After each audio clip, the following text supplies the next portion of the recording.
السلام علیکم ورحمۃ اللہ وبرکاتہ۔ سورہ بقرہ ترجمہ و تفسیر، آیت نمبر 125 تا 129۔ اس سے پہلے آپ ہمارے چینل کو سبسکرائب کریں، بیل آئیکن کو پریس کریں، لائک اور شیئر کریں۔ نحمدہ ونصلی علی رسولہ الکریم، اما بعد فاعوذ باللہ من الشیطان الرجیم، بسم اللہ الرحمن الرحیم۔ سبحانک لا علم لنا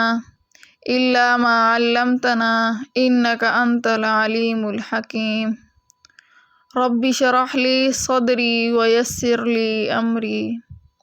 واحلل عقدۃ من لسانی یفقہوا قولی۔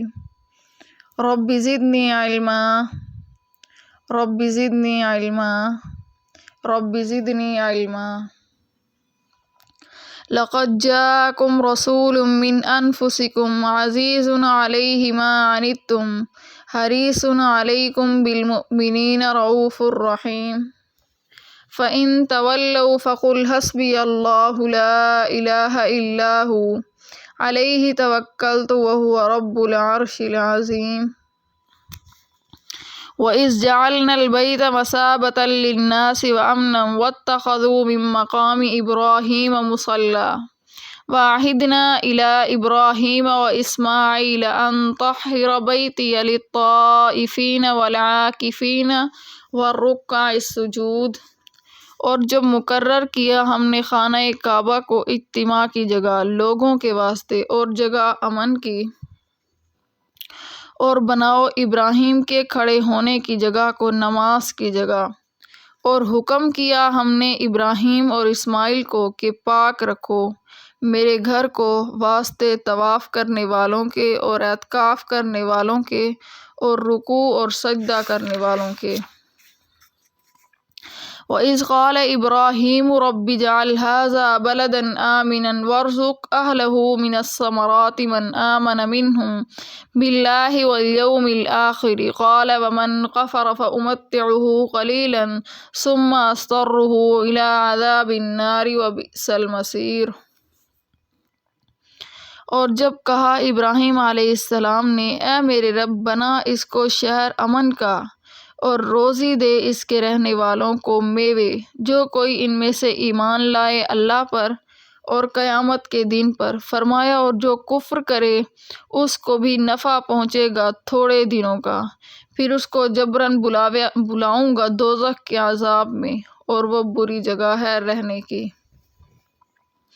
وَإِذْ يَرْفَعُ إِبْرَاهِيمُ الْقَوَاعِدَ مِنَ الْبَيْتِ وَإِسْمَاعِيلُ رَبَّنَا تَقَبَّلْ مِنَّا إِنَّكَ أَنتَ السَّمِيعُ الْعَلِيمُ۔ اور یاد کرو جب اٹھاتے تھے ابراہیم بنیادیں خانہ کعبہ کی، اور اسماعیل علیہ السلام دعا کرتے تھے، اے پروردگار ہماری قبول کر ہم سے، بے شک تو ہی سننے والا اور جاننے والا ہے۔ ربنا وجعلنا مسلمین لک ومن ذریتنا امۃ مسلمۃ لک وارنا مناسکنا وتب علینا انک انت التواب الرحیم۔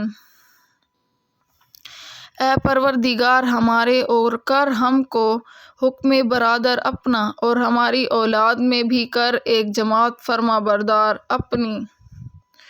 اور بتلا ہم کو قاعدے حج کرنے کے، اور ہم کو معاف کر، بے شک تو ہی توبہ قبول کرنے والا مہربان ہے۔ ربنا وابعث فیہم رسولا منہم یتلو علیہم آیاتک ویعلمہم الکتاب والحکمۃ ویزکیہم انک انت العزیز الحکیم۔ اے پروردگار ہمارے، اور بھیج ان میں ایک رسول انہی میں کا کہ پڑھے ان پر تیری آیتیں، اور سکھلائے ان کو کتاب، اور دے حکمت کی باتیں، اور پاک کرے ان کو، بے شک تو ہی بہت زبردست بڑی حکمت والا ہے۔ اب ہم چلتے ہیں اس کی تفسیر کی طرف۔ وَإِذْ جَعَلْنَا الْبَيْتَ مَثَابَةً لِلنَّاسِ وَأَمْنًا وَاتَّخَذُوا مِن مَّقَامِ إِبْرَاهِيمَ مُصَلًّى۔ اور جب مقرر کیا ہم نے خانہ کعبہ کو اجتماع کی جگہ، لوگوں کے واسطے اور جگہ امن کی، اور بناؤ ابراہیم کے کھڑے ہونے کی جگہ کو نماز کی جگہ۔ وَعَهِدْنَا إِلَىٰ إِبْرَاهِيمَ وَإِسْمَاعِيلَ أَن طَهِّرَ بَيْتِيَ لِلطَّائِفِينَ وَالْعَاكِفِينَ وَالرُّكَّعِ السُّجُودِ۔ اور حکم کیا ہم نے ابراہیم اور اسماعیل کو کہ پاک رکھو میرے گھر کو واسطے طواف کرنے والوں کے اور اعتکاف کرنے والوں کے اور رکوع اور سجدہ کرنے والوں کے۔ لفظ مثابۃً، یہ لفظ صابہ یصوب صوباً و مثابٌ سے ماخوذ ہے جس کے معنی لوٹنے کے ہیں، اسی لیے مثابہ کے معنی مرجع کے ہو گئے ہیں جہاں آدمی بار بار لوٹ کر جائے۔ اس آیت میں بیت اللہ یعنی کعبہ کی تاریخ کی طرف اشارہ ہے، اور حضرت ابراہیم خلیل اللہ اور اسماعیل علیہ السلام کے ہاتھوں اس کی تعمیر جدید نیز بیت اللہ اور مکہ مکرمہ کی چند خصوصیات کا ذکر اور بیت اللہ کے احترام سے متعلق احکام مذکور ہیں۔ یہ مضمون قرآن کی بہت سی آیات میں مختلف صورتوں میں پھیلا ہوا ہے۔ اس جگہ مختصر طور پر اس کو بیان کیا جاتا ہے، یعنی وہ وقت یاد کرنے کے قابل ہے جب کہ ہم نے ابراہیم کو خانہ کعبہ کی جگہ بتلا دی کہ میرے ساتھ کسی چیز کو شریک مت کرنا، اور میرے گھر کو طواف کرنے والوں کے اور قیام و رکوع و سجود کرنے والوں کے واسطے پاک رکھنا، اور لوگوں میں حج کا اعلان کر دو، لوگ تمہارے پاس چلے آئیں گے، پیادہ بھی اور دبلی اونٹنیوں پر بھی، جو دور دراز کے راستوں سے پہنچے ہوں گے۔ حضرت ابراہیم علیہ السلام ملک شام میں مقیم تھے، اور حضرت اسماعیل علیہ السلام شیر خوار بچے تھے جس وقت حکم تعالیٰ کا ان کو یہ حکم ملا کہ ہم خانہ کعبہ کی جگہ آپ کو بتلاتے ہیں، آپ اس کو پاک صاف کر کے طواف و نماز سے آباد رکھیں۔ اس حکم کی تعمیل کے لیے جبرائیل امین براق لے کر حاضر ہوئے، اور حضرت ابراہیم علیہ السلام کو اور اسماعیل علیہ السلام کو مع ان کی والدہ حضرت ہاجرہ کے ساتھ لے کر سفر کیا۔ راستے میں جب کسی بستی پر نظر پڑتی اور حضرت ابراہیم علیہ السلام جبرائیل امین سے دریافت کرتے کہ کیا ہمیں یہاں اترنے کا حکم ملا ہے، تو حضرت جبرائیل علیہ السلام فرماتے ہیں کہ نہیں، آپ کی منزل آگے ہے، یہاں تک کہ مکہ مکرمہ کی جگہ سامنے آئی جس میں کانٹے دار جھاڑیاں اور ببول کے درختوں کے سوا کچھ نہ تھا۔ اس خطۂ زمین کے آس پاس کچھ لوگ بستے تھے جن کو عمالین کہا جاتا تھا۔ بیت اللہ اس وقت ایک ٹیلے کی شکل میں تھا۔ حضرت ابراہیم خلیل اللہ علیہ السلام نے اس جگہ پہنچ کر جبرائیل امین سے دریافت کیا، کیا ہماری منزل یہ ہے؟ تو فرمایا کہ ہاں۔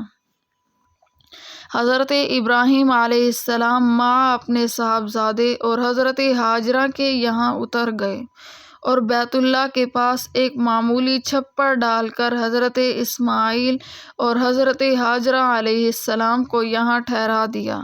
ان کے پاس ایک توشہ دان میں کچھ کھجوریں اور ایک مشکیزے میں پانی رکھ دیا، اور ابراہیم علیہ السلام کو اس وقت یہاں ٹھہرنے کا حکم نہ تھا۔ وہ اس شیر خوار بچے اور ان کی والدہ کو بحوالہ خدا کر کے واپس ہونے لگے۔ جانے کی تیاری دیکھ کر حضرت ہاجرہ نے عرض کیا،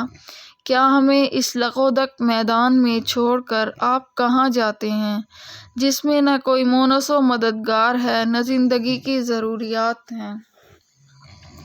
حضرت ابراہیم خلیل اللہ علیہ السلام نے کوئی جواب نہ دیا اور چلنے لگے۔ حضرت ہاجرہ علیہ السلام ساتھ اٹھی، پھر بارہ یہی سوال دہرایا۔ حضرت ابراہیم خلیل اللہ علیہ السلام کی طرف سے کوئی جواب نہ تھا، یہاں تک کہ خود ان کے دل میں بات پڑی اور عرض کیا، کیا اللہ تعالیٰ نے آپ کو یہاں چھوڑ کر چلے جانے کا حکم دیا ہے؟ تب حضرت ابراہیم علیہ السلام نے فرمایا کہ مجھے اللہ تعالیٰ کی طرف سے یہ حکم ملا ہے۔ اس کو سن کر حضرت ہاجرہ نے فرمایا کہ پھر آپ شوق سے جائیں، جس نے آپ کو یہ حکم دیا ہے وہ ہمیں بھی ضائع نہ کرے گا۔ حضرت ابراہیم خلیل اللہ علیہ السلام حکم خداوندی کی تعمیل میں یہاں سے چل کھڑے ہوئے، مگر شیر خوار بچہ اور اس کی والدہ کا خیال لگا ہوا تھا۔ جب راستے کے موڑ پر پہنچے جہاں سے حضرت ہاجرہ نہ دیکھ سکیں گی تو ٹھہر گئے اور اللہ تعالیٰ سے دعا فرمائی، رب اجعل ھذا البلد آمنا واجنبنی وبنی ان نعبد الاصنام۔ اے میرے پروردگار، اس شہر کو امن والا بنا دیجیے اور مجھ کو اور میرے خاص فرزندوں کو بتوں کی عبادت سے بچائے رکھیے۔ پھر دعا میں عرض کیا، اے ہمارے رب، میں اپنی اولاد کو آپ کے محترم گھر کے قریب ایک میدان میں جو زراعت کے قابل نہیں آباد کرتا ہوں۔ اے ہمارے رب، تاکہ وہ نماز کا اہتمام رکھیں تو آپ کچھ لوگوں کے قلوب ان کی طرف مائل کر دیجیے اور ان کو پھل کھانے کو دیجیے تاکہ یہ لوگ شکر کریں۔ سابقہ حکم جس کی بنا پر شام سے ہجرت کرا کر حضرت اسماعیل علیہ السلام اور ان کی والدہ کو فہمن لایا گیا تھا، اس میں یہ ارشاد ہوا تھا کہ میرے گھر کو پاک رکھنا۔ حضرت ابراہیم خلیل اللہ علیہ السلام جانتے تھے کہ پاک رکھنے سے مراد یہ ہے کہ اس کو ظاہری نجاست اور گندگی سے بھی پاک دکھایا جائے اور باطنی نجاست، کفر و شرک سے پاکی بھی فرمان الہی میں مقصود ہے۔ اسی لیے یہاں ٹھہر کر جو دعائیں فرمائی ہیں ان میں اول تو اس بستی کے محفوظ و مامون رہنے اور جائے امن ہونے کی دعا فرمائی، پھر یہ دعا کی کہ مجھے اور میری اولاد کو شرک و بت پرستی سے بچائیے، کیونکہ حضرت ابراہیم خلیل اللہ علیہ السلام کو معرفت حق تعالیٰ کا وہ مقام حاصل تھا جس میں انسان کو اپنا وجود ہی نابود نظر آتا ہے، اپنے تمام افعال و اعمال اور ارادوں کو یہ محسوس کرتا ہے کہ سب کچھ حق تعالیٰ ہی کے قبضۂ قدرت میں ہے، اسی کی مشیت و ارادے سے سب کام ہوتے ہیں۔ اسی لیے کفر و شرک سے بیت اللہ کو پاک رکھنے کا جو حکم ملا تھا اس میں حق تعالیٰ ہی سے امداد طلب کی۔ اس دعا کے اندر کفر و شرک سے محفوظ رہنے کی التجا میں ایک خاص راز یہ بھی ہو سکتا ہے کہ جب بیت اللہ کی تعظیم و تکریم کا حکم ہوا تو یہ احتمال بھی تھا کہ آئندہ چل کر کوئی ناواقف اس بیت اللہ ہی کو معبود نہ بنا لے اور اسی طرح شرک میں مبتلا ہو جائے۔ اسی لیے یہ دعا فرمائی کہ مجھ کو اور میری اولاد کو شرک سے محفوظ رکھا جائے۔ اس کے بعد شیر خوار بچہ اور اس کی والدہ پر شفقت کے پیش نظر یہ دعا فرمائی کہ میں نے ان کو آپ کے حکم کے مطابق آپ کے محترم گھر کے پاس ٹھہرا تو دیا ہے، لیکن یہ جگہ زراعت کے قابل بھی نہیں ہے جہاں کوئی اپنی محنت سے ضروریات زندگی حاصل کر سکے، اسی لیے آپ بھی اپنے فضل سے ان کو پھلوں کا رزق عطا فرما دیں۔ یہ دعا کر کے حضرت ابراہیم خلیل اللہ علیہ السلام تو اپنے وطن شام کی طرف روانہ ہو گئے۔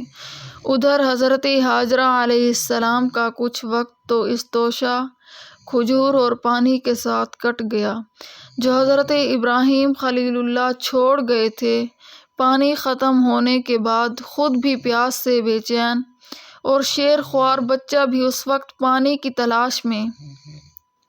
ان کا نکلنا اور کبھی کوہ صفا پر کبھی کوہ مروہ پر چڑھنا اور ان دونوں کے درمیان دوڑ دوڑ کر راستہ طے کرنا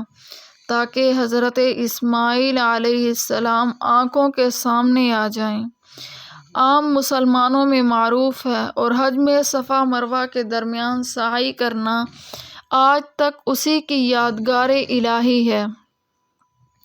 اسی قصے کے آخر میں حضرت جبرائیل امین کا بحکم خداوندی وہاں پہنچنا اور چشمہ زمزم کا جاری کرنا اور پھر قبیلہ جرہم کے کچھ لوگوں کا یہاں آ کر مقیم ہو جانا اور حضرت اسماعیل علیہ السلام کے جوان ہونے کے بعد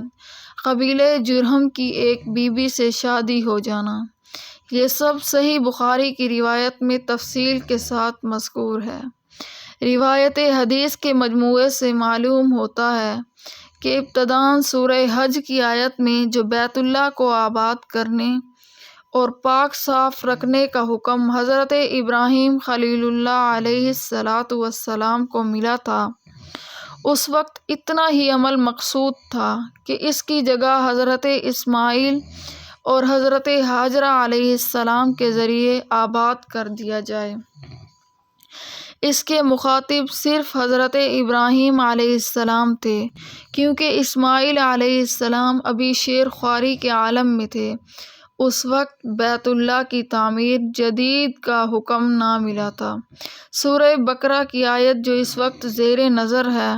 وَعَهِدْنَا إِلَىٰ إِبْرَاهِيمَ وَإِسْمَاعِيلَ أَن طَهِّرَ بَيْتِيَ، اس میں حضرت ابراہیم علیہ السلام کے ساتھ حضرت اسماعیل علیہ السلام کو بھی شریک کر لیا گیا۔ یہ حکم اس وقت کا ہے کہ جب حضرت اسماعیل علیہ السلام جوان اور متحائل ہو چکے تھے، اس وقت دونوں کو بنائے بیت اللہ کا حکم دیا گیا۔ صحیح بخاری کی روایت میں ہے کہ ایک روز حضرت ابراہیم علیہ السلام حسب عادت حضرت ہاجرہ اور اسماعیل علیہ السلام کی ملاقات کے لیے مکہ مکرمہ پہنچے تو دیکھا کہ اسماعیل علیہ السلام ایک درخت کے نیچے بیٹھے ہوئے تیر بنا رہے ہیں۔ والد ماجد کو دیکھ کر کھڑے ہو گئے۔ ملاقات کے بعد حضرت ابراہیم علیہ السلام نے فرمایا کہ مجھے اللہ تعالیٰ نے ایک کام کا حکم دیا ہے، کیا تم اس میں میری مدد کرو گے؟ لائق فرزند نے عرض کیا، بصر و چشم کروں گا۔ اس پر حضرت ابراہیم علیہ السلام نے اس ٹیلے کی طرف اشارہ کیا جہاں بیت اللہ تھا کہ مجھے اس کی تعمیر کا حکم ہوا ہے۔ بیت اللہ کے حدود اربع حق تعالیٰ نے حضرت ابراہیم علیہ السلام کو بتلا دیے تھے۔ دونوں بزرگوار اس کام میں لگے تو بیت اللہ کی قدیم بنیادیں نکل آئیں۔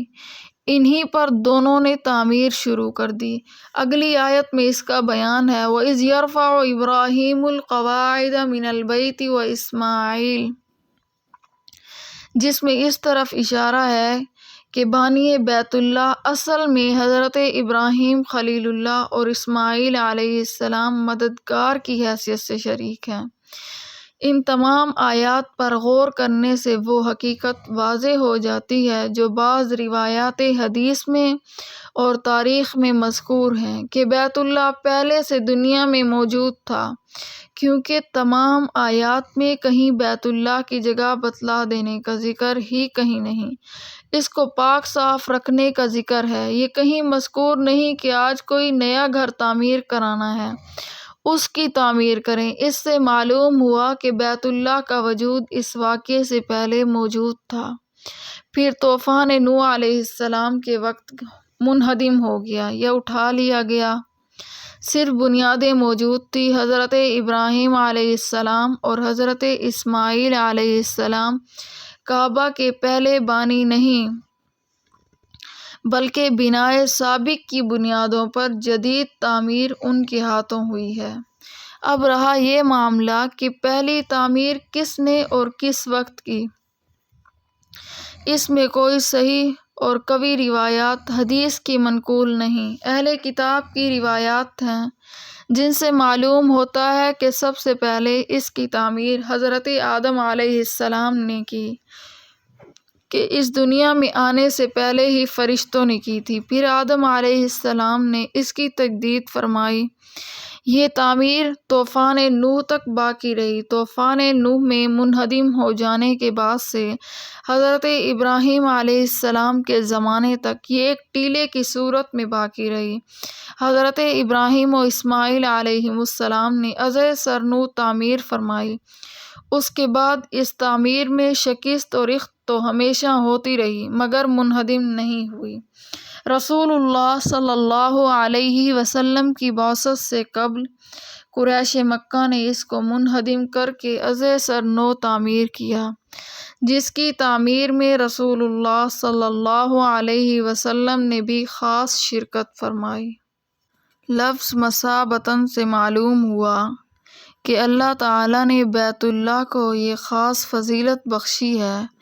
کہ وہ ہمیشہ مرجع خلائق بنا رہے گا اور لوگ بار بار اس کی طرف جانے اور لوٹنے کے آرزومند رہیں گے۔ حضرت امام مجاہد رحمۃ اللہ نے فرمایا کہ یعنی کوئی آدمی اس کی زیارت سے کبھی سیر نہیں ہوتا بلکہ ہر مرتبہ پہلے سے زیادہ زیارات و طواف کا شوق لے کر لوٹتا ہے۔ اور بعض علماء نے فرمایا کہ قبول حج کی علامات میں سے ہے کہ وہاں سے لوٹنے کے بعد پھر وہاں جانے کا شوق دل میں پایا جائے۔ عام طور پر اس کا مشاہدہ کیا جاتا ہے کہ پہلی مرتبہ جتنا شوق زیارات بیت اللہ کا ہوتا ہے دوسری مرتبہ کے لیے اس شوق میں اضافہ ہو جاتا ہے، اور جوں جوں بار بار زیارات کرتا رہتا ہے یہ شوق اور بڑھتا رہتا ہے۔ یہ معجزہ بیت اللہ ہی کی خصوصیت ہو سکتی ہے، ورنہ دنیا کے بہتر سے بہتر مناظر کو انسان ایک دو مرتبہ دیکھ لینے کے بعد سیر ہو جاتا ہے، اور 5-7 مرتبہ دیکھنے کے بعد تو دیکھنے کا دھیان بھی نہیں آتا، اور یہاں تو نہ کوئی خوش منظر سینری ہے، نہ وہاں پہنچنا کہ کچھ آسان ہے، نہ وہاں دنیا کے کاروبار ہی کی کوئی اہمیت ہے۔ اس کے باوجود لوگوں کے دل میں اس کی تڑپ ہمیشہ موزون رہتی ہے، ہزاروں روپے خرچ کر کے سینکڑوں مشقتیں جھیل کر وہاں پہنچنے کے مشتاق رہتے ہیں۔ لفظ امناً اس جگہ مامن یعنی جائے امن کے معنی ہے، اور لفظ بیت سے مراد صرف بیت اللہ یعنی خانہ کعبہ نہیں بلکہ پورا حرم مراد ہے۔ قرآن کریم میں بیت اللہ اور کعبہ کا لفظ بول کر پورا حرم مراد لینے کے اور بھی شواہد موجود ہیں۔ اس میں لفظ کعبہ بول کر پورا حرم مراد لیا گیا ہے کیونکہ اس میں ذکر قربانی کا ہے، اور بیت کعبہ کے اندر تو قربانی نہیں ہوتی اور نہ وہاں قربانی کرنا جائز ہے۔ اسی لیے معنی آیت کے یہ ہوئے کہ ہم نے حرم مکہ کو جائے امن بنا دیا ہے، اور جائے امن بنا دینے سے مراد لوگوں کو یہ حکم دینا ہے کہ حرم محترم کو عام قتل و قتال اور انتقام سے بالا تر رکھیں۔ زمانہ جاہلیت میں بھی عربوں کے ہاتھ میں ملت ابراہیمی کے جو کچھ آثار باقی رہ گئے تھے ان میں یہ بھی تھا کہ حرم میں اپنے باپ اور بھائی کا قاتل بھی کسی کو ملتا تو انتقام نہیں لیتے تھے، اور عام جنگ و قتال کو بھی حرم میں حرام سمجھتے تھے۔ شریعت اسلام میں بھی یہ حکم اسی طرح باقی رکھا گیا کہ فتح مکہ کے وقت صرف چند گھنٹوں کے لیے رسول اللہ صلی اللہ علیہ وسلم کے واسطے ارض حرم میں قتال کو جائز کیا گیا تھا، مگر اس وقت پھر ہمیشہ کے لیے حرام کر دیا گیا، اور رسول اللہ صلی اللہ علیہ وسلم نے فتح مکہ کے خطبے میں اس کا اعلان فرما دیا۔ اب رہا یہ مسئلہ کہ کوئی شخص حرم کے اندر ہی کوئی ایسا جرم کرے جس پر حد و قصاص اسلامی شریعت کے روح سے عائد ہوتا ہے تو حرم اس کو امن نہیں دے گا بلکہ اس پر باجماع امت حدود و قصاص جاری کیے جائیں گے۔ قرآن کریم کا ارشاد ہے فَإِنْ قَاتَلُوكُمْ فَاقْتُلُوهُمْ، یعنی اگر تم سے لوگ حرم میں قتال کرنے لگیں تو تم بھی وہیں ان کو قتل کر دو۔ البتہ یہاں ایک مسئلہ ائمہ مجتہدین میں مختلف ہی ہے، وہ یہ کہ کوئی شخص باہر سے جرم کر کے حرم میں پناہ لے لے تو اس کے ساتھ کیا معاملہ کیا جائے گا۔ اس میں بعض ائمہ اس پر بھی حرم میں حدود و قصاص کی سزائیں جاری کرنے کا حکم دیتے ہیں، لیکن امام اعظم ابو حنیفہ رحمۃ اللہ کے نزدیک اس کو سزا سے چھڑانا تو نہیں کیونکہ اگر ایسا کیا گیا تو جرائم کر کے سزا سے بچنے کا راستہ کھل جائے گا اور عالم میں فساد برپا ہو جائے گا اور حرم مجرموں کا ٹھکانہ بن جائے گا۔ لیکن احترام حرم کے سبب حرم کے اندر سزا نہ دی جائے گی، بلکہ اس کو مجبور کیا جائے گا کہ وہ حرم سے باہر نکلے، وہاں سے نکلنے کے بعد سزا جاری کی جائے گی۔ وَاتَّخَذُوا مِن مَّقَامِ إِبْرَاهِيمَ مُصَلًّى، اس میں مقام ابراہیم سے مراد وہ پتھر ہے جس پر حضرت ابراہیم خلیل اللہ علیہ السلام کے قدم مبارک کا بطور معجزہ نشان پڑ گیا تھا اور جس کو تعمیر بیت اللہ کے وقت آپ نے استعمال کیا تھا۔ حدیث میں ہے کہ حضرت انس رضی اللہ تعالی عنہ نے فرمایا کہ میں نے اس پتھر میں حضرت ابراہیم علیہ السلام کے قدم مبارک کا نشان دیکھا ہے، مگر لوگوں کے بکثرت چھوڑنے اور ہاتھ لگانے سے وہ نشان ہلکا ہو گیا ہے۔ حضرت عبداللہ بن عباس رضی اللہ تعالی عنہ سے مقام ابراہیم کی تفسیر میں یہ بھی منقول ہے کہ پورا حرم مقام ابراہیم ہے۔ ممکن ہے کہ اس سے مراد یہ ہو کہ طواف کے بعد کی 2 رکعتیں جن کو مقام ابراہیم پر پڑھنے کا حکم اس آیت میں ہے، اس حکم کی تعمیل پورے حرم میں کسی جگہ بھی یہ رکعتیں پڑھنے سے ہو جائیں گی۔ اس پر اکثر فقہائے امت متفق ہیں۔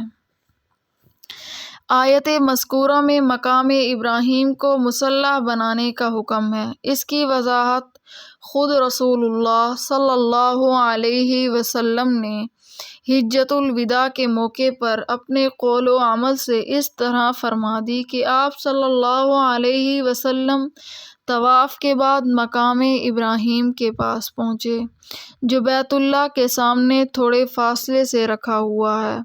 وہاں پہنچ کر یہ آیت تلاوت فرمائی، وَاتَّخِذُوا مِن مَّقَامِ إِبْرَاهِيمَ مُصَلًّى، اور پھر مقام ابراہیم کے پیچھے اس طرح 2 رکعت نماز پڑھی کہ مقام ابراہیم کو درمیان میں رکھتے ہوئے بیت اللہ کا استقبال ہو جائے۔ صحیح مسلم۔ اسی لیے فقہائے امت نے فرمایا کہ جس شخص کو مقام ابراہیم کے پیچھے متصلاً جگہ نہ ملے اور کتنے ہی فاصلے پر بھی جب اسی طرح کھڑا ہو کہ مقام ابراہیم بھی اس کے سامنے رہے اور بیت اللہ بھی، تو اس حکم کی پوری تعمیل ہو جائے گی۔ اس آیت سے ثابت ہوا کہ طواف کے بعد کی 2 رکعتیں واجب ہیں، البتہ ان 2 رکعتوں کا خاص مقام ابراہیم کے پیچھے ادا کرنا سنت ہے، اور حرم میں کسی دوسری جگہ بھی ادا کرے تو کافی ہوگا، کیونکہ رسول اللہ صلی اللہ علیہ وسلم سے ان رکعتوں کا بیت اللہ کے دروازے سے متصل پڑھنا بھی ثابت ہے، اور حضرت عبداللہ بن عباس رضی اللہ تعالی عنہ سے بھی اس جگہ پڑھنا منقول ہے۔ یہ 2 رکعت طواف تو واجب ہیں، اور سنت یہ ہے کہ مقام ابراہیم کے پیچھے ادا کی جائیں، لیکن اگر کسی وجہ سے وہاں ادا نہ کر سکے تو پھر حرم میں یا حرم سے باہر جہاں کہیں ممکن ہو ادا کرنے سے واجب ادا ہو جائے گا۔ رسول اللہ صلی اللہ علیہ وسلم کے ساتھ حجۃ الوداع میں حضرت ام سلمہ رضی اللہ تعالی عنہ کو ایسا ہی اتفاق ہوا کہ ان کو واجب طواف نماز پڑھنے کا وہاں موقع نہ ملا تو مسجد حرام بلکہ مکہ مکرمہ سے نکلنے کے بعد ادا کی، اور باضرورت حرم سے باہر ادا کرنے پر جمہور علماء کے نزدیک کوئی دم بھی واجب نہیں ہوتا، صرف امام مالک رحمۃ اللہ وجوب دم کے قائل ہیں۔ طاہر بیتی، اس میں بیت اللہ کو پاک کرنے کا حکم ہے، جس میں ظاہری نجاست اور گندگی سے طہارت بھی داخل ہے، اور باطنی نجاست کفر و شرک اور اخلاق رذیلہ، بغض و حسد، حرص، تکبر و غنا، ریا و نمود سے پاکی بھی شامل ہے، اور اسی حکم طہارت کے لیے لفظ بیتی میں اس طرف بھی اشارہ ہے کہ حکم تمام مساجد کے لیے عام ہے، کیونکہ ساری مساجد بیوت اللہ ہیں، جیسا کہ ارشاد ہے۔ حضرت فاروق اعظم رضی اللہ تعالی عنہ نے مسجد میں ایک شخص کی آواز سنی تو فرمایا، تمہیں خبر نہیں کہ تم کہاں کھڑے ہو؟ یعنی مسجد کا ادب و احترام چاہیے، اس میں غیر مشروع آواز بلند نہیں کرنا چاہیے۔ حاصل یہ ہے کہ اس آیت سے جس طرح بیت اللہ کا تمام ظاہری اور باطنی نجاسات سے پاک رکھنا ضروری ہے، اسی طرح تمام مساجد کو بھی پاک رکھنا واجب ہے۔ یعنی مساجد میں داخل ہونے والوں پر لازم ہے کہ اپنے بدن اور کپڑوں کو بھی تمام نجاسات اور بدبو کی چیزوں سے پاک و صاف رکھیں،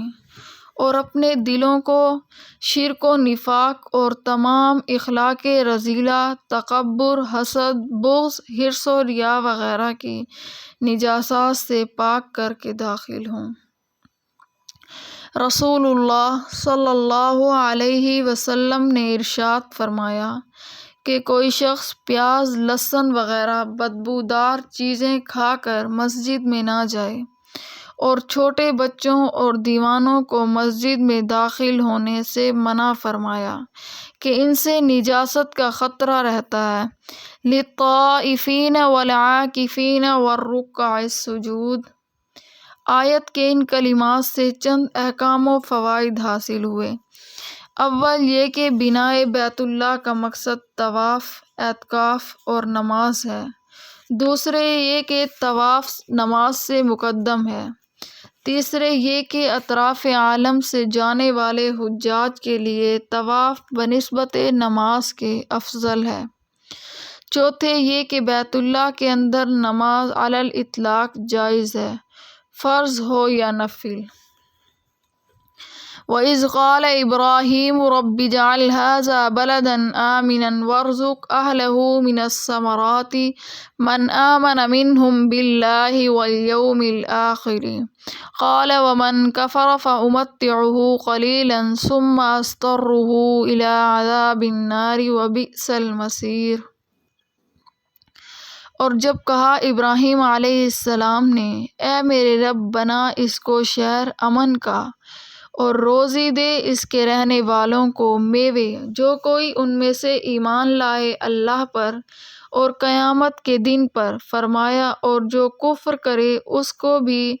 نفع پہنچاؤں گا تھوڑے دنوں کا، پھر اس کو جبراً بلاؤں گا دوزخ کے عذاب میں، اور وہ بری ہے جگہ رہنے کی۔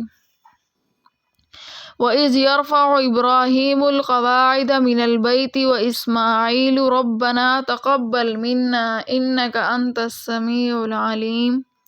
اور یاد کرو جب اٹھاتے تھے ابراہیم علیہ السلام بنیادیں خانہ کعبہ کی، اور اسماعیل علیہ السلام دعا کرتے تھے، اے ہمارے پروردگار، قبول کر ہم سے، بے شک تو ہی سننے والا اور جاننے والا ہے۔ ربنا وجعلنا مسلمین لک ومن ذریتنا امۃ مسلمۃ لک وارنا مناسکنا وتب علینا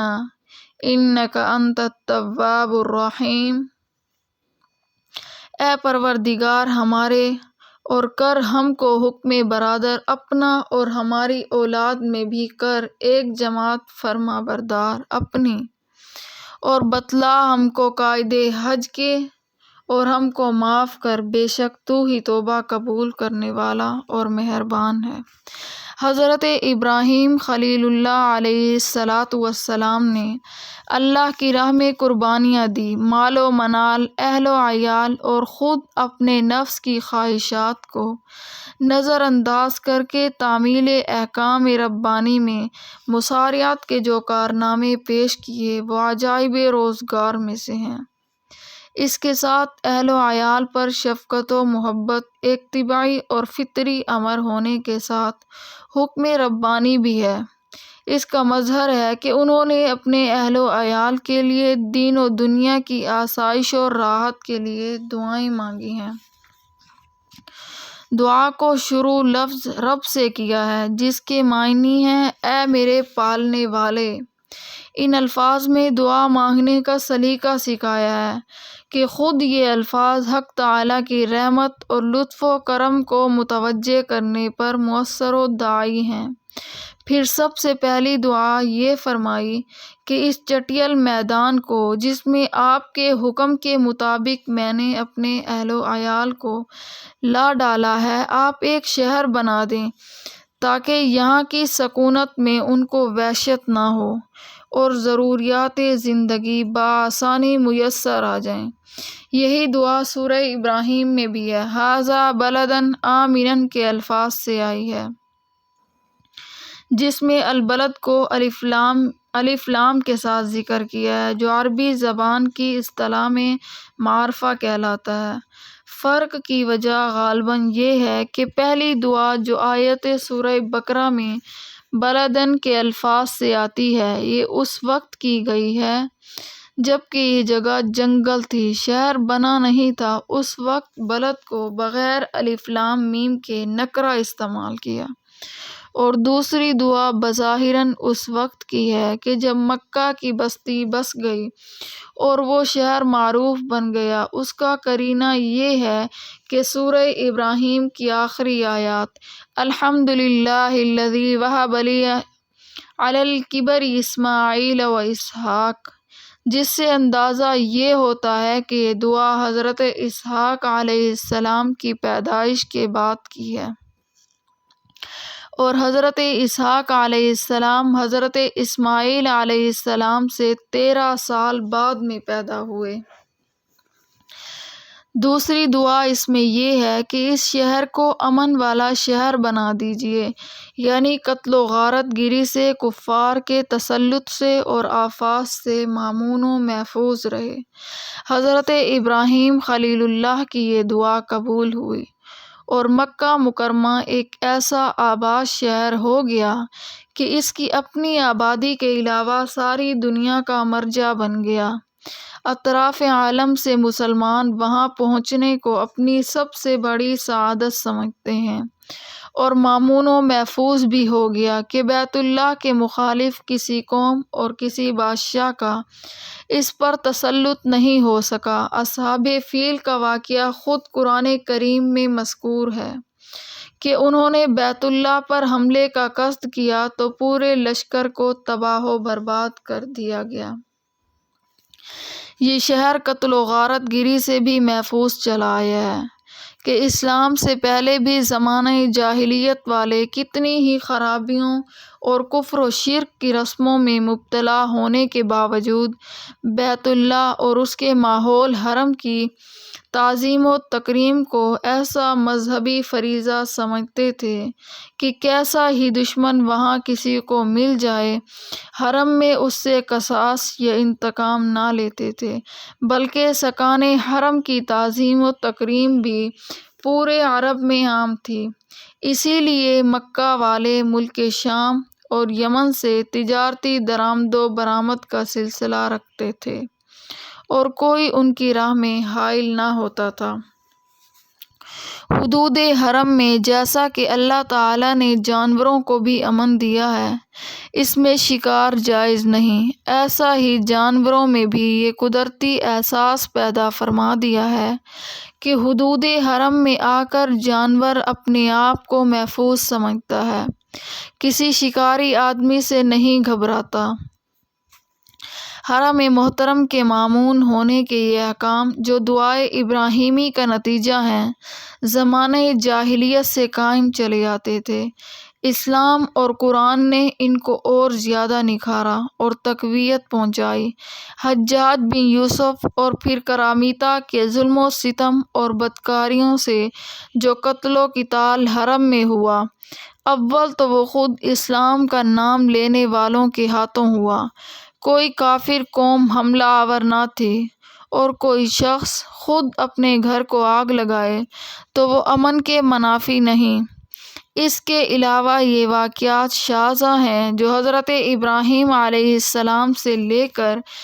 آج تک ہزاروں سال کی مدت میں گنے چنے ہیں، اور قتل و قتال کے بعد ایسا کرنے والوں کا انجام بھی سب کے سامنے آ گیا۔ خلاصہ یہ ہے کہ دعائے ابراہیمی کے مطابق اللہ تعالیٰ نے اس شہر کو ایک مامون شہر اور تمام دنیا کے لیے امن کی جگہ قدرتی طور پر بھی بنا دی، یہاں تک کہ دجال کو بھی حرم میں داخل ہونے کی قدرت نہ ہوگی، اور شرعی طور پر بھی یہ احکام جاری فرما دیے کہ حرم میں باہمی قتل و قتال تو کیا، جانوروں کا شکار بھی حرام قرار دیا گیا ہے حرم میں۔ تیسری دعا یہ فرمائی کہ اس شہر کے باشندوں کو پھلوں کا رزق عطا فرمائیے کہ مکہ مکرمہ اور اس کے آس پاس کی زمین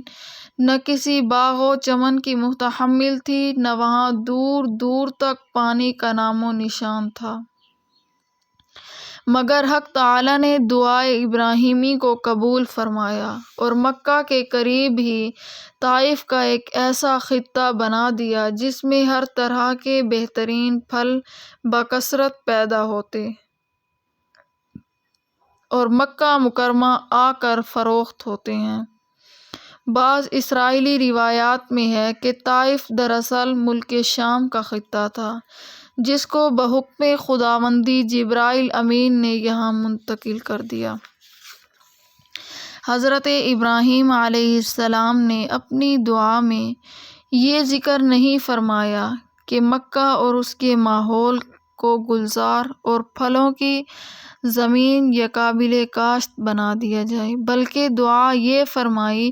کہ یہ چیزیں پیدا کہیں اور ہوں گی مگر مکہ میں پہنچا کریں گی۔ اس میں شاید یہ راز ہو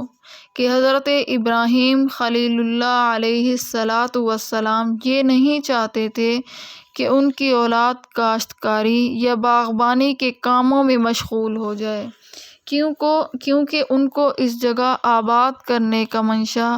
تو حضرت ابراہیم علیہ السلام نے خود یہ فرمایا ربنا لیقیموا الصلاۃ، جس سے ظاہر ہوتا ہے کہ حضرت ابراہیم خلیل اللہ علیہ السلام اپنی اولاد کا اصل مشغلہ بیت اللہ کی حفاظت اور نماز کو رکھنا چاہتے تھے، ورنہ کیا مشکل تھا کہ خود مکہ مکرمہ کو ایسا گلزار بنا دیا جاتا کہ دمشق و بیروت اس پر رشک کرتے۔ لفظ ثمرات جو ثمرہ کی جمع ہے، اس کے معنی پھل کے ہیں اور بظاہر اس سے مراد درختوں کے پھل ہیں۔ اس میں اس دعا کی قبولیت کا اظہار ان الفاظ میں فرمایا، ایک تو یہ کہ اس کی تصریح ہے کہ خود مکہ میں پھل پیدا کرنے کا وعدہ نہیں بلکہ دوسرے مقامات سے یہاں لایا جایا کریں گے، کیونکہ لفظ یحییٰ کا یہی مفہوم ہے۔ دوسرے ثمرات کل شجر نہیں فرمایا بلکہ ثمرات کل شیء فرمایا۔ اس تعبیر لفظی سے ذہن اس طرف جاتا ہے کہ یہاں ثمرات کو عام کرنا مقصود ہے، کیونکہ ثمرہ عرف میں ہر چیز سے حاصل ہونے والی پیداوار کو کہا جاتا ہے۔ درختوں سے پیدا ہونے والے پھل جس طرح اس میں داخل ہیں، اسی طرح مشینوں سے حاصل ہونے والا کل سامان بھی مشینوں کے ثمرات ہیں، اسی طرح مختلف دستکاریوں سے بننے والا سامان ان دستکاریوں کے ثمرات ہیں۔ اسی طرح ثمرات کل شیء میں تمام ضروریات زندگی داخل ہو جاتی ہیں، اور حالات و واقعات کا مشاہدہ بھی یہ ثابت کرتا ہے کہ حق تعالیٰ نے اگرچہ ارض حرم کو نہ کاشت کی زمین بنایا ہے نہ صنعت کاری کی، لیکن دنیا بھر میں پیدا ہونے والی اور بننے والی چیزیں یہاں عام طور پر مل جاتی ہیں، اور یہ بات شاید آج بھی کسی بڑے سے بڑے تجارتی یا صنعتی شہر کو حاصل نہ ہو کہ دنیا بھر کی مصنوعات بکثرت و بآسانی وہاں مل جاتی ہیں۔ اس آیت میں جبکہ اہل مکہ کے لیے امن اور فراخی عیش کی دعا کی گئی، تو ان میں مومن و کافر سب داخل تھے۔ اور اس سے پہلے حضرت ابراہیم خلیل اللہ علیہ السلام نے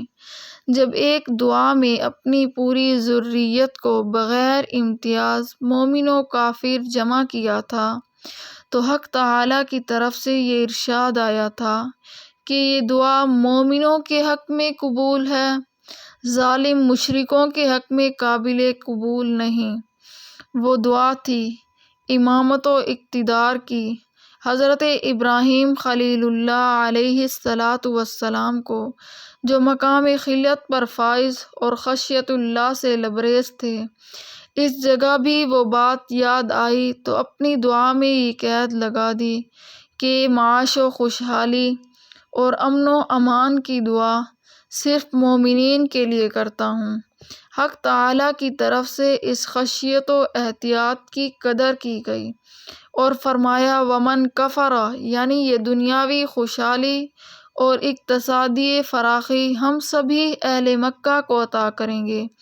اگرچہ وہ ظالم مشرک و کافر ہی ہوں۔ البتہ مومنین کو یہ خوشحالی جس دنیا میں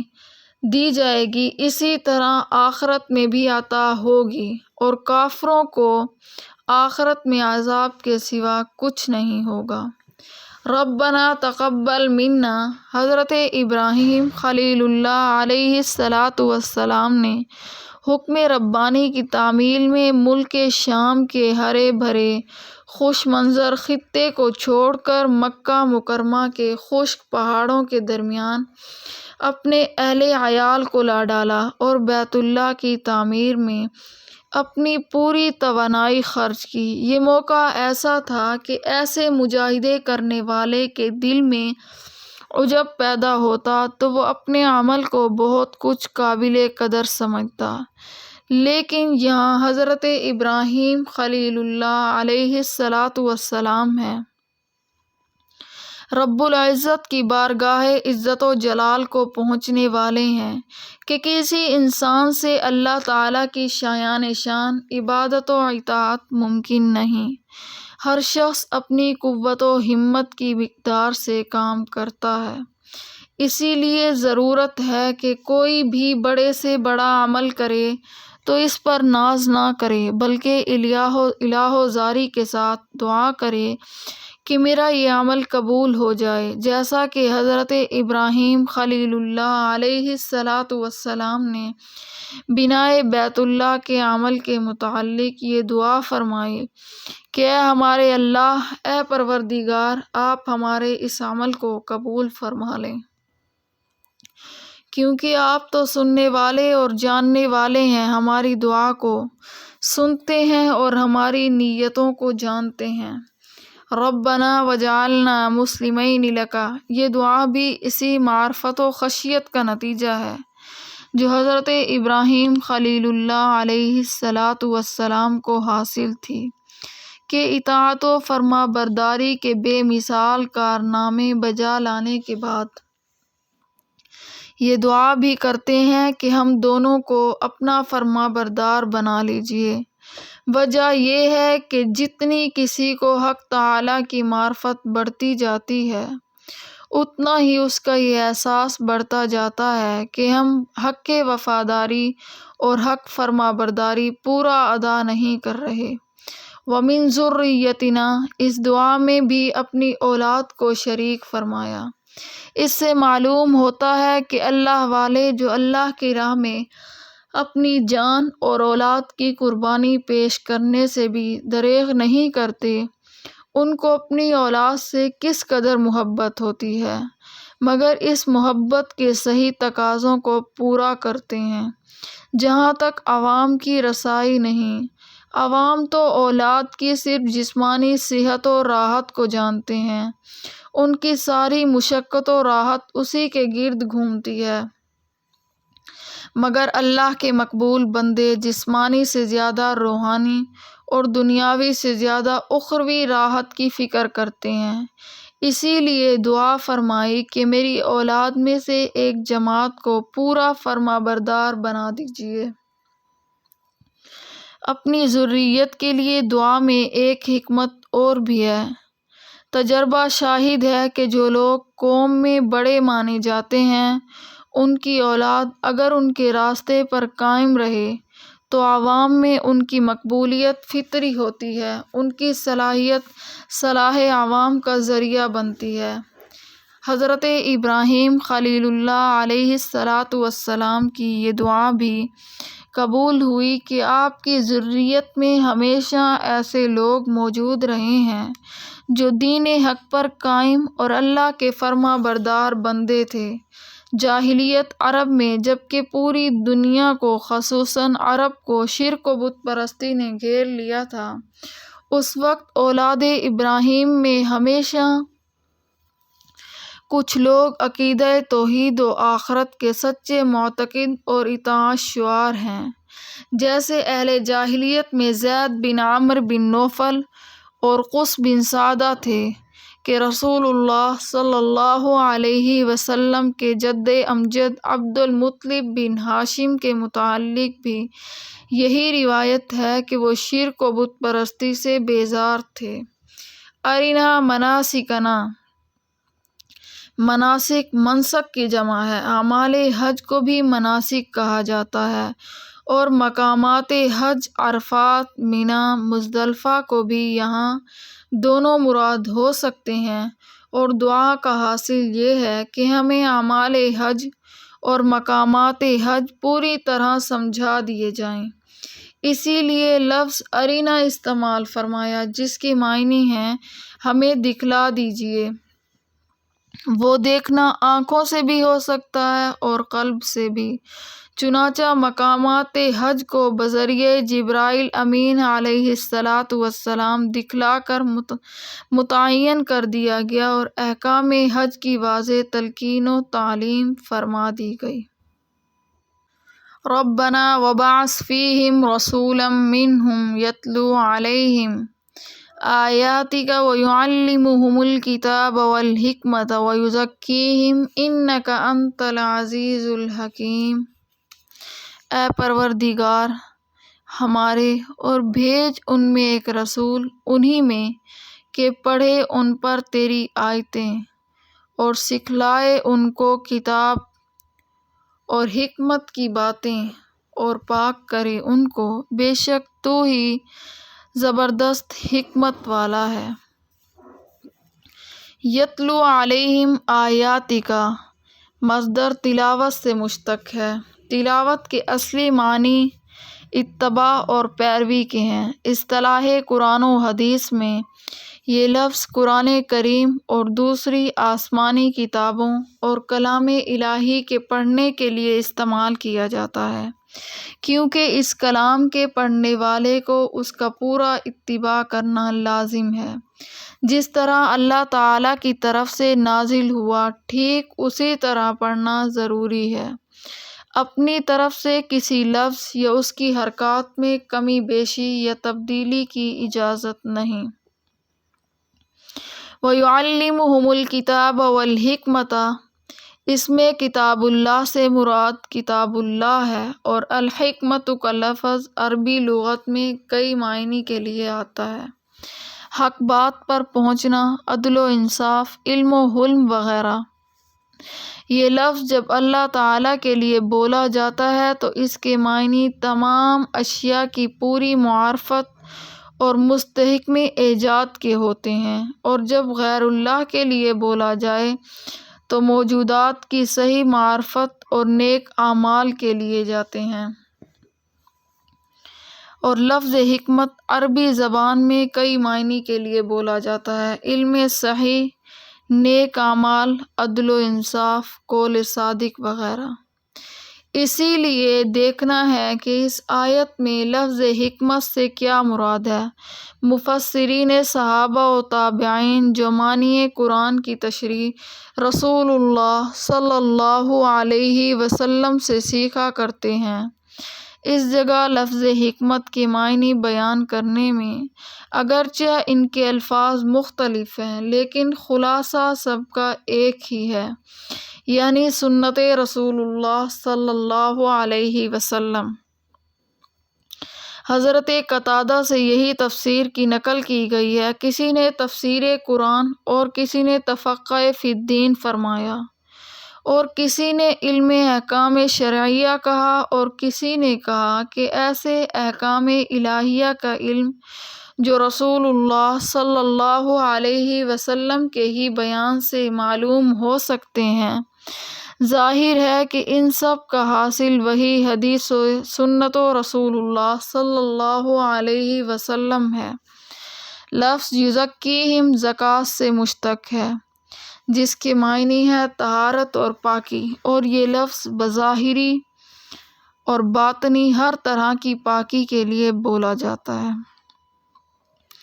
آیت کا مفہوم واضح ہو گیا کہ حضرت ابراہیم علیہ السلام نے اپنی آئندہ نسل کی فلاح دنیا و آخرت کے واسطے حق تعالیٰ سے یہ دعا کی کہ میری اولاد میں ایک رسول بھیج دیجیے جو ان کو آپ کی آیات تلاوت کر کے سنائے اور قرآن و سنت کی تعلیم دے اور ان کو ظاہری و باطنی گندگیوں سے پاک کرے۔ اس میں حضرت ابراہیم خلیل اللہ علیہ السلام نے اس رسول کے لیے اپنی اولاد میں ہونے کی اسی لیے دعا فرمائی کہ اول تو یہ اپنی اولاد کے لیے سعادت و شرف ہے، دوسرے ان لوگوں کے لیے ایک فائدہ ہے، یہ بھی ہے کہ یہ رسول جب انہی کی قوم اور برادری کے اندر ہوگا تو اس کی چال چلن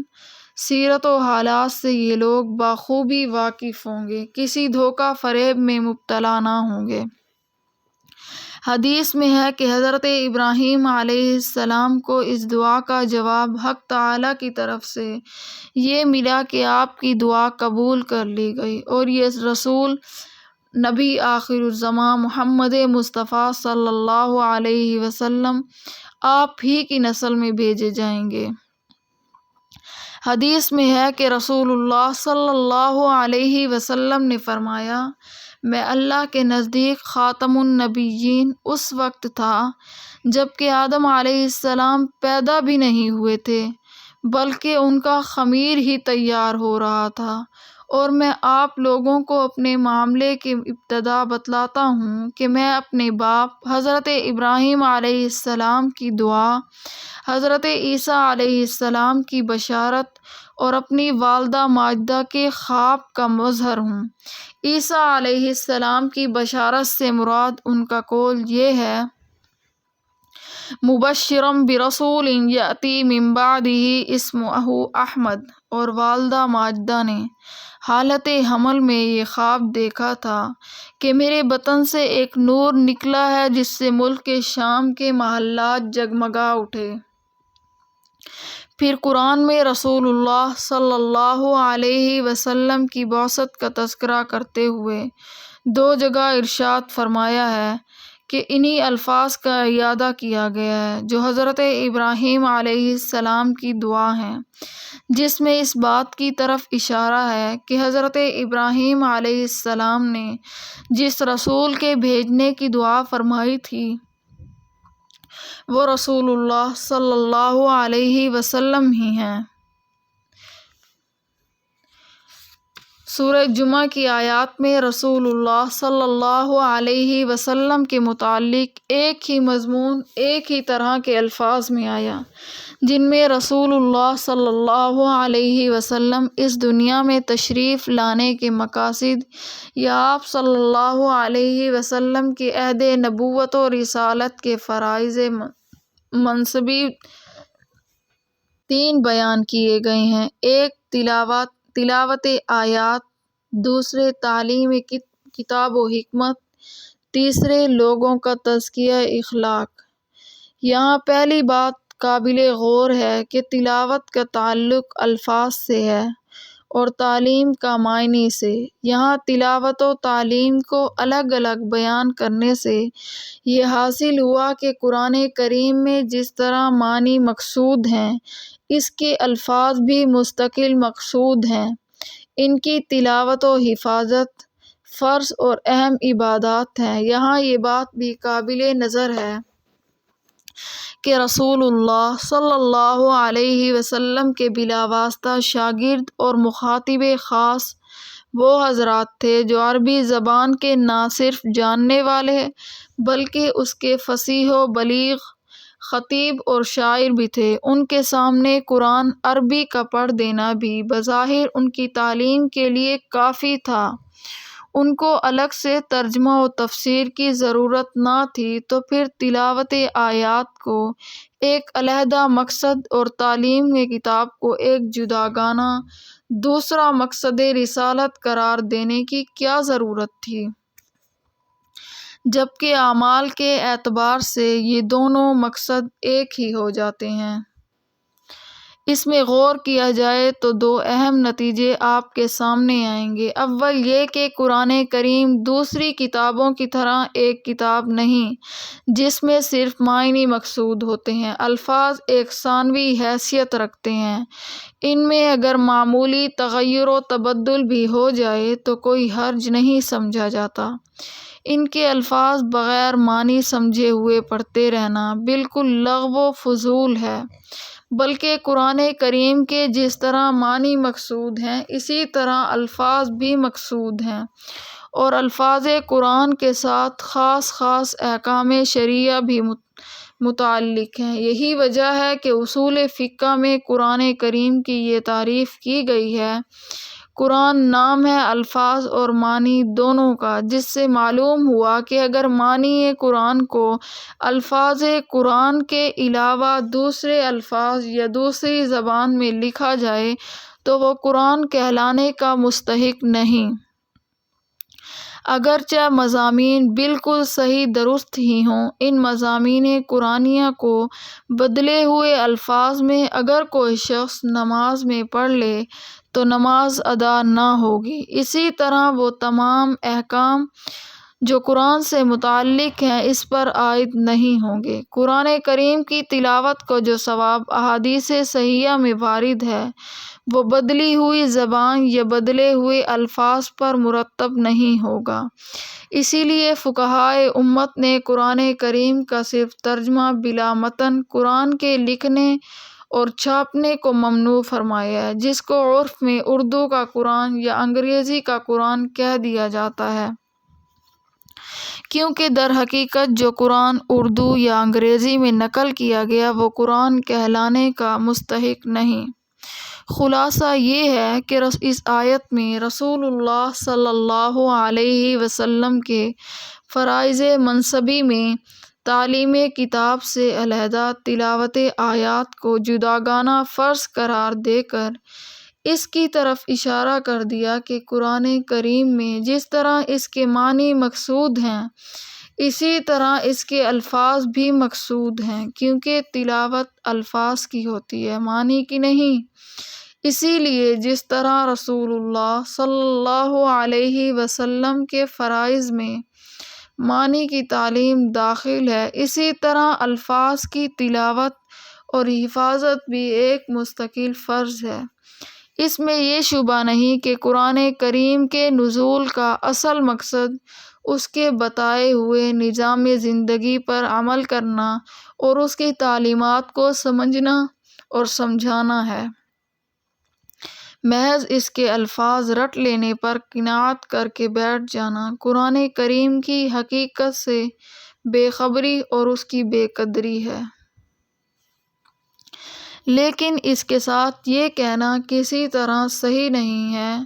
کہ جب تک قرآن کریم کے الفاظ کے معنی نہ سمجھے طوطے کی طرح اس کے الفاظ پڑھنا فضول ہے۔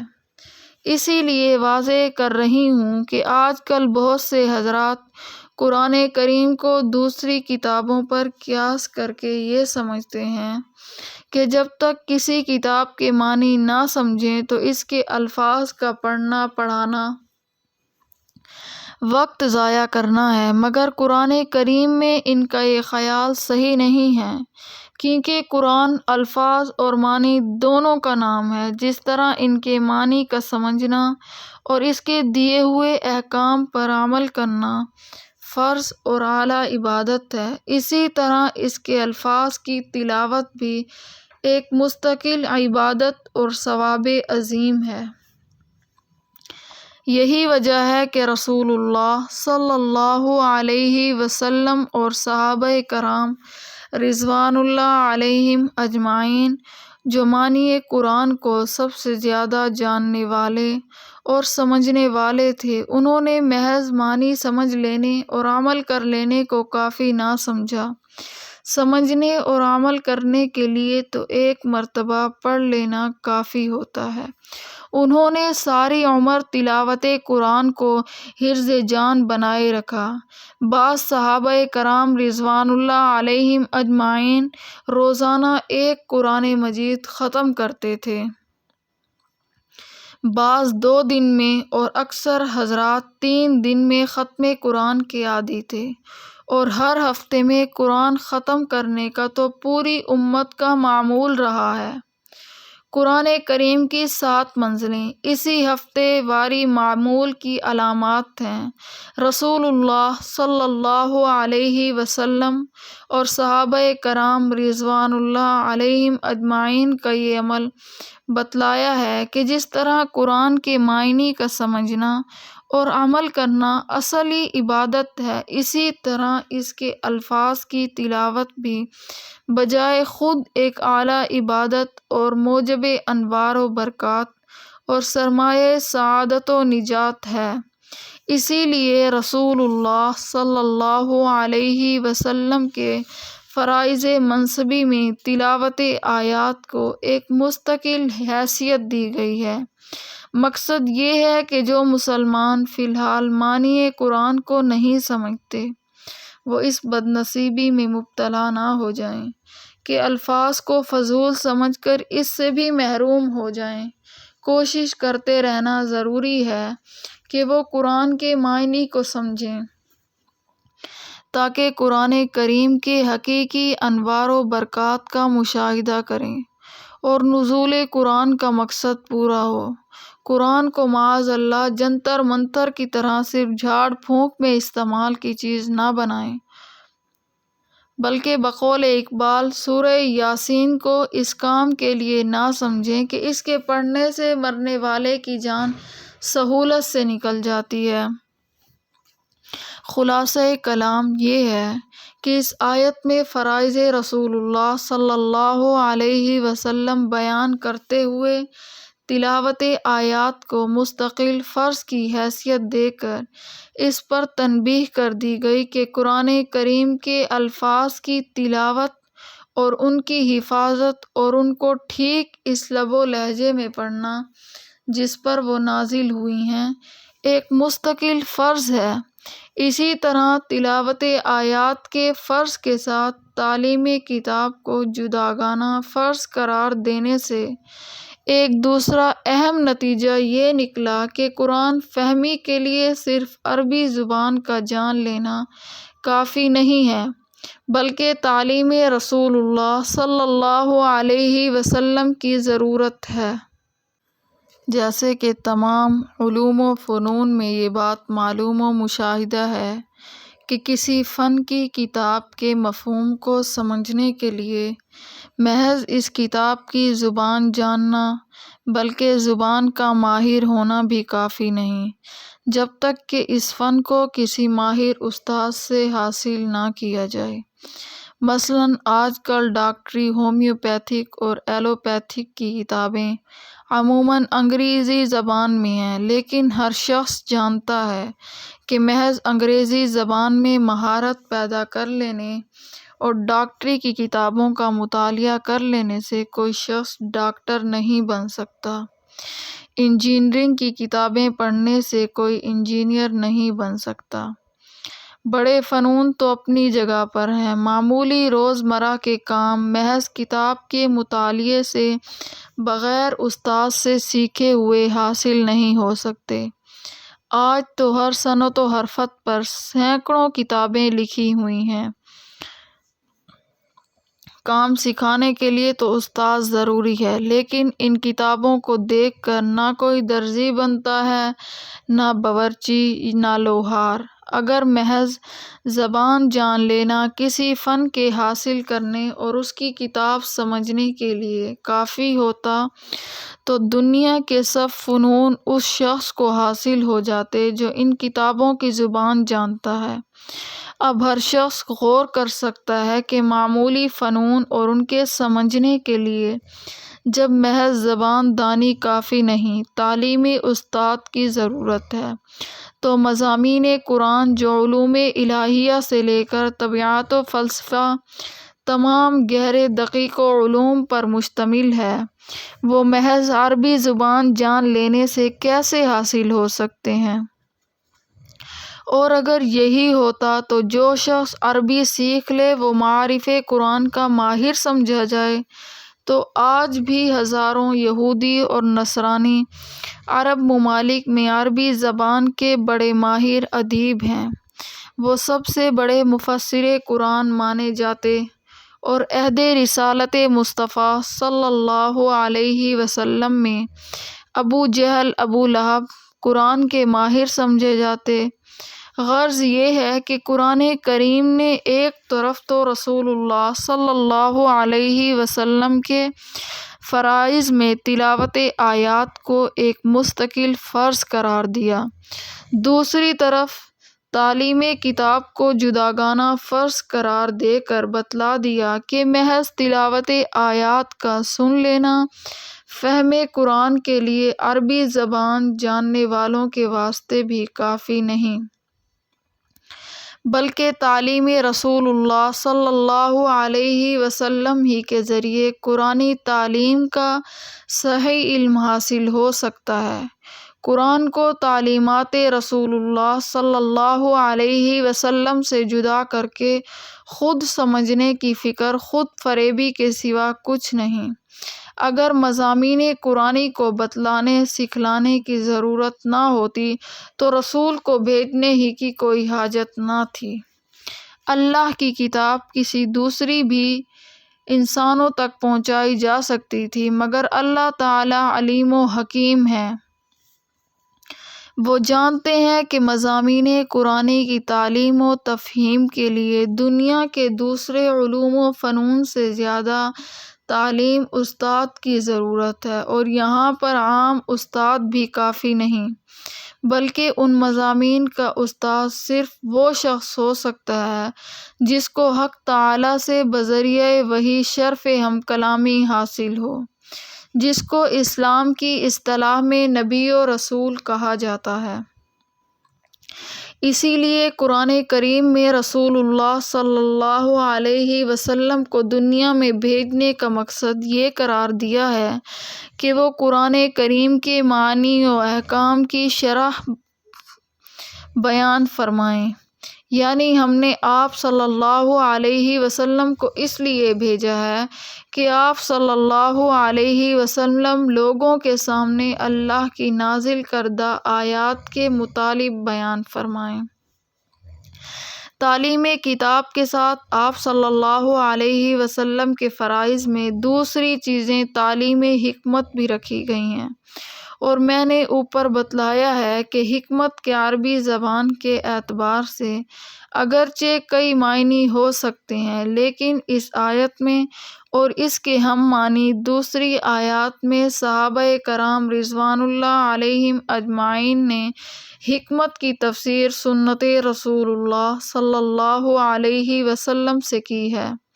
جس سے واضح ہوا کہ رسول اللہ صلی اللہ علیہ وسلم کے ذمے جس طرح معانی قرآن کا سمجھانا و بتلانا فرض ہے،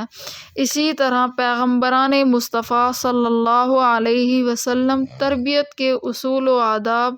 جن کا نام سنت ہے، ان کی تعلیم بھی آپ صلی اللہ علیہ وسلم کے فرائض منصبی میں داخل ہے، اور اسی لیے آپ صلی اللہ علیہ وسلم نے فرمایا، انما بعثت معلما، میں تو معلم بنا کر بھیجا گیا ہوں۔ اور یہ ظاہر ہے کہ جب آپ صلی اللہ علیہ وسلم کا مقصد وجود معلم ہونا ہے تو آپ صلی اللہ علیہ وسلم کی امت کا مقصد وجود متعلم اور طالب علم ہونا لازم ہو گیا۔ اسی لیے ہر مسلمان مرد و عورت بحیثیت مسلمان ہونے کے ایک طالب علم ہونا چاہیے جس کو تعلیمات رسول اللہ صلی اللہ علیہ وسلم کی لگن ہو۔ اگر علوم قرآن و سنت کی مکمل تحصیل اور اس میں مہارت کے لیے ہمت و فرصت نہیں ہے تو کم از کم بقدر ضرورت علم حاصل کرنے کی فکر چاہیے۔ تیسرا مقصد تزکیہ نفس ہے کہ رسول اللہ صلی اللہ علیہ وسلم کے فرائض منصبی میں تزکیہ ہے، جس کے معنی ہے ظاہری اور باطنی نجاسات سے پاک کرنا۔ ظاہری نجاسات سے تو عام مسلمان واقف ہیں، باطنی نجاسات کفر اور شرک، غیر اللہ پر اعتماد کلی اور اعتقاد فاسد، نیز تکبر و حسد، بغض حب دنیا وغیرہ ہیں۔ اگرچہ علمی طور پر قرآن و سنت کی تعلیم میں ان سب چیزوں کا بیان آ گیا ہے، لیکن تزکیے کو آپ صلی اللہ علیہ وسلم کا جداگانہ فرض قرار دے کر اس کی طرف اشارہ کر دیا گیا ہے کہ جس طرح محض الفاظ کے سمجھنے سے کوئی فن حاصل نہیں ہوتا، اسی طرح نظری و علمی طور پر فن حاصل ہو جانے سے اس کا استعمال اور کمال حاصل نہیں ہوتا۔ جب تک کہ کسی مربی کے زیر نظر اس کی مشق کر کے عادت نہ ڈال لے۔ سلوک تصوف میں کسی شیخ کامل کی تربیت کا یہی مقام ہے کہ قرآن و سنت میں جن احکام کو عملی طور پر بتلایا گیا ہے ان کی علمی طور پر عادت بھی ڈالی جائے۔ اب اس سلسلے کی دو باتیں اور قابل نظر ہیں۔ اول یہ کہ اللہ جل شانہ نے ابتدائے آفرینش سے انسانوں کی ہدایت و اصلاح کے لیے ہمیشہ ہر زمانے میں خاتم الانبیاء محمد مصطفیٰ صلی اللہ علیہ وسلم تک دو سلسلے جاری رکھے ہیں،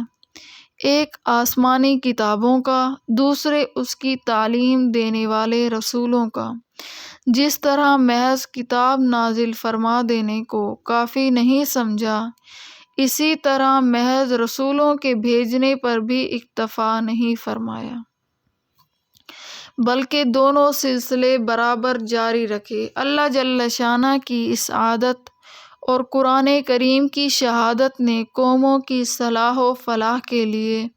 ان دونوں سلسلوں کو یکساں طور پر جاری فرما کر ایک بڑے علم کا دروازہ کھول دیا کہ انسان کی صحیح تعلیم و تربیت کے لیے نہ صرف کتاب کافی ہے، نہ کوئی مربی انسان،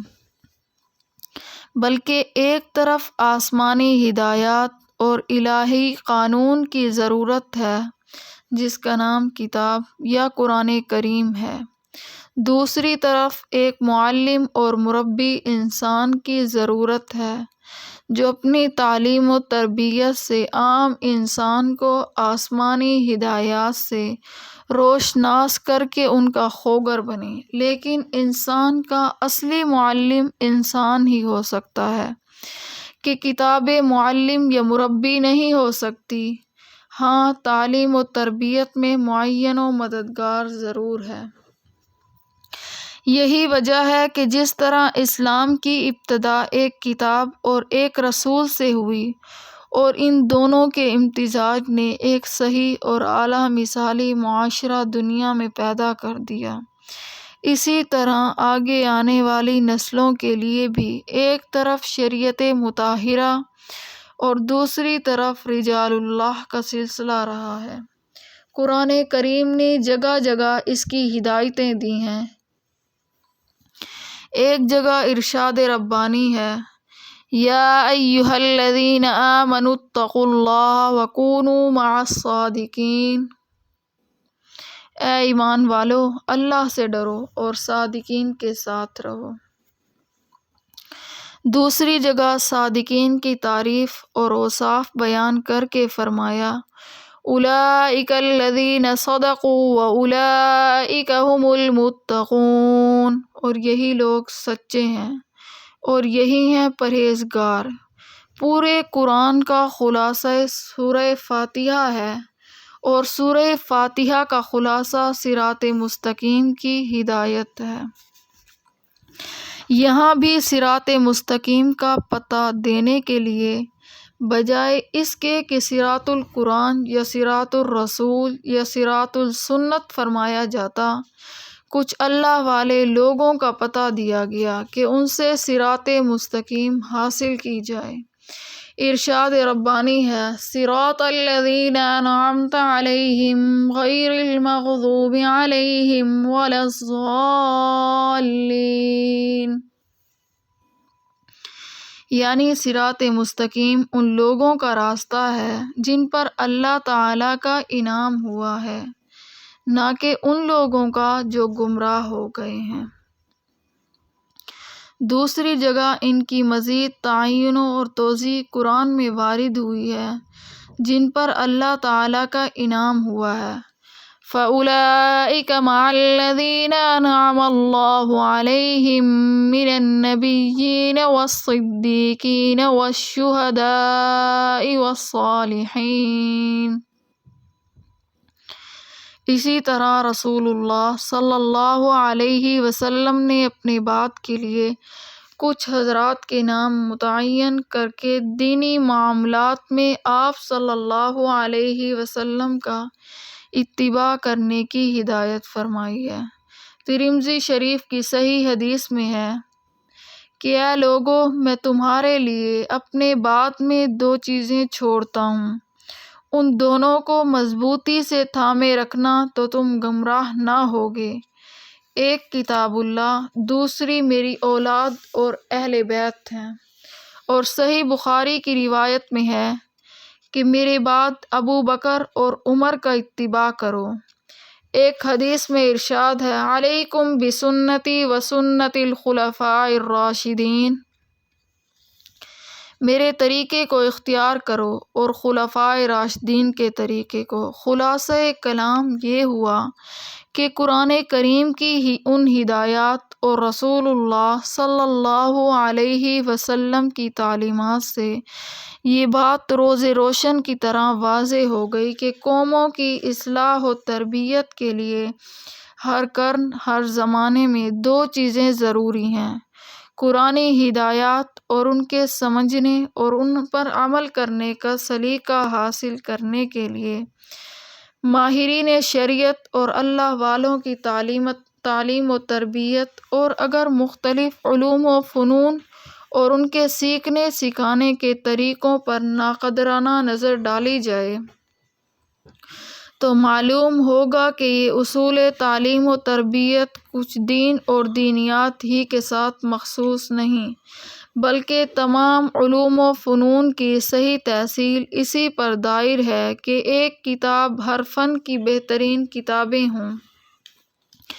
تو دوسری طرف ماہرین کی تعلیم و تربیت ہر علم و فن کی ترقی و تکمیل کے یہی دو بازو ہیں۔ لیکن دین اور دینیات میں ان دونوں بازوؤں سے فائدہ اٹھانے میں بہت سے لوگ افراط و تفریط کی غلط روش میں پڑ جاتے ہیں، جس کا نتیجہ بجائے فائدہ اٹھانے کے نقصان اور بجائے اصلاح کے فساد ہوتا ہے۔ بعض لوگ کتاب اللہ کو نظر انداز کر کے صرف علماء و مشائخ ہی کو قبلہ مقصود بنا لیتے ہیں اور ان کے متابع شریعت ہونے کی تحقیق نہیں کرتے، اور یہ اصلی مرض یہود و نصارہ کا ہے۔ ان لوگوں نے اپنے علماء و مشائخ کو اللہ کے سوا اپنا معبود اور قبلہ مقصود بنا لیا۔ ظاہر ہے کہ یہ راستہ کفر و شرک کا ہے اور لاکھوں انسان اس راستے میں برباد ہوئے اور ہو رہے ہیں۔ اسی لیے ضرورت اس کی ہے کہ ان دو چیزوں کو اپنے اپنے مقامات اور حدود میں رکھ کر ان سے فائدہ اٹھایا جائے۔ یہ سمجھا جائے کہ حکم اصلی صرف ایک وحدہ لا شریک لہ کا ہے اور اطاعت میں اسی کی ہے۔ رسول بھی اسی پر عمل کرنے اور کرانے کا ایک ذریعہ ہے۔ رسول کی اطاعت بھی محض اسی نظر سے کی جاتی ہے کہ وہ بائینہ اللہ جل شانہ کی اطاعت ہے۔ اسی کے ساتھ قرآن و حدیث کے سمجھنے میں اور ان کے احکام پر عمل کرنے میں جو علمی یا عملی مشکلات سامنے آئیں، اس کے لیے ماہرین کے قول و افعال سے مدد لینے کو سرمایہ سعادت و نجات سمجھنا ضروری ہے۔ آیت مذکورہ میں رسول اللہ صلی اللہ علیہ وسلم کے فرائض منصبی میں تعلیم کتاب کو داخل فرمانے سے ایک دوسرا فائدہ یہ بھی حاصل ہوتا ہے کہ جب قرآن فہمی کے لیے تعلیم رسول ضروری ہے اور اس کے بغیر قرآن پر صحیح عمل کرنا ممکن ہے، تو جس طرح قرآن قیامت تک محفوظ ہے، اس کا ایک ایک زیر و زبر محفوظ ہے،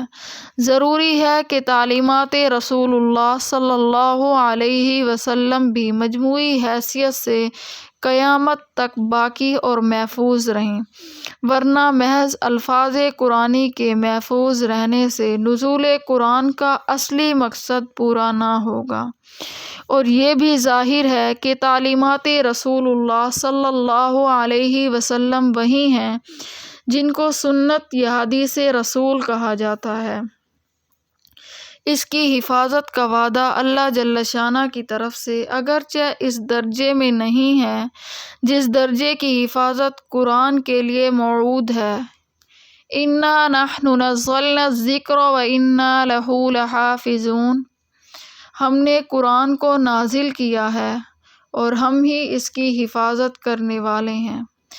جس کا یہ نتیجہ ہے کہ اس کے الفاظ اور زیر زبر تک بالکل محفوظ چلے آئے ہیں اور قیامت تک اسی طرح محفوظ رہیں گے کہ سنت رسول اللہ صلی اللہ علیہ وسلم کے الفاظ اگرچہ اس طرح محفوظ نہیں لیکن مجموعی حیثیت سے آپ صلی اللہ علیہ وسلم کی تعلیمات کا محفوظ رہنا آیت مذکورہ کی روح سے لازم ہے اور بحمدللہ آج تک وہ محفوظ چلی آتی ہیں۔ جب کسی طرف سے اس میں رخنہ اندازی یا غلط روایات کی آمیزش کی گئی، ماہرین سنت نے دودھ کا دودھ اور پانی کا پانی الگ نکھار کر رکھ دیا اور قیامت تک یہ سلسلہ بھی اسی طرح رہے گا۔ رسول اللہ صلی اللہ علیہ وسلم نے ارشاد فرمایا، میری امت میں قیامت تک ایسی جماعتیں اہل حق اور اہل علم قائم رہے گی جو قرآن و حدیث کو صحیح طور پر محفوظ رکھے گی اور ان میں ڈالے گئے ہر رخنے کی اصلاح کرتی رہے گی۔ خلاصہ یہ ہے کہ جب تک قرآن پر عمل کرنے کے لیے تعلیم رسول ضروری ہے اور یہ بھی ظاہر ہے کہ قرآن پر عمل قیامت تک فرض ہے، تو لازم ہے کہ قیامت تک تعلیمات رسول بھی باقی اور محفوظ رہیں۔ اسی لیے آیت میں تعلیمات رسول اللہ صلی اللہ علیہ وسلم کے قیامت تک باقی اور محفوظ رہنے کی بھی پیشین گوئی موجود ہے، جس کو اللہ تعالیٰ نے صحابہ کرام رضوان اللہ علیہم اجمعین سے لے کر آج تک علم حدیث کے ماہر علماء اور مستند کتابوں کے ذریعے محفوظ رکھا ہے۔ اس سے دجل الالحاد کی حقیقت کھل جاتی ہے کہ جو آج کل بعض لوگوں نے احکام اسلام سے جان بچانے کے لیے یہ بہانہ تراشا ہے کہ موجودہ ذخیرہ حدیث محفوظ اور قابل اطمینان نہیں، ان کو معلوم ہونا چاہیے کہ ذخیرہ حدیث سے اعتماد اٹھ جائے تو قرآن پر بھی اعتماد کا کوئی راستہ نہیں رہتا۔